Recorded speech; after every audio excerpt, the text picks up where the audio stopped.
TikTok has faced a lot of pressure in the past year. Several lawsuits in the U.S., a complete ban for children under the age of 16 in Australia.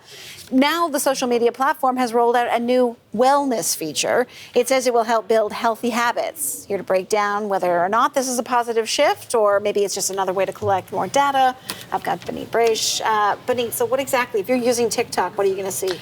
Well, if you're on the app, you've probably heard of doom scrolling, video after video after video. It can feel pretty addictive. So that's why TikTok has created this time and wellness space. It's really about having people unwind to take a break. That might look like doing a breathing exercise or journaling or getting a positive affirmation on this app, even listening to the sounds of the ocean.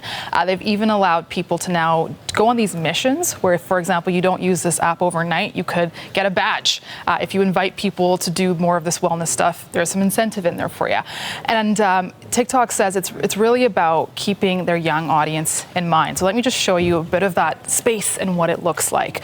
Very different from the experience you might be used to, of course. So here you can do that time and well-being, breathing exercise, relax your mind. You've got these cool colors to make it feel like somewhat of a peaceful space as well, Sarah. And there you have your affirmations and journaling. But they're not yet. Okay. Yeah.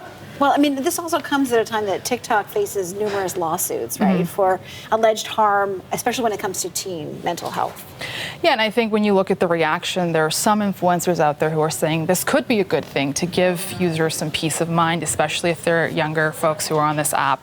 And then we've also heard from TikTok, which said that they created this as a tool after getting feedback from teens who said they want something like this to help them out. So there's that part of it.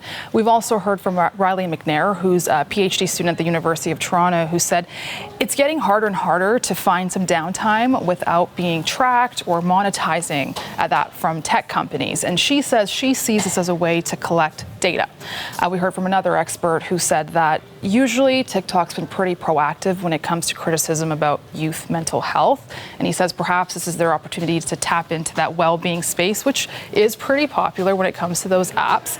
It's also renewed those calls to have more legislation that looks into young people and the tools they're using online and what that really means for their privacy. And then, of course, you have the other method of taking a break, which is just putting away the phone, putting away the screen, actually going to the beach to do some yoga, perhaps, or taking that exercise beyond the screen. And that's what I do wonder that, because I look at those images and I think, well, they're not quite as, sexy as all of the videos. And will that be what you really want to look at as opposed to maybe just putting it away? But we'll find out. Yeah. Right? All right. Let's see. Benit, thank you. Yeah.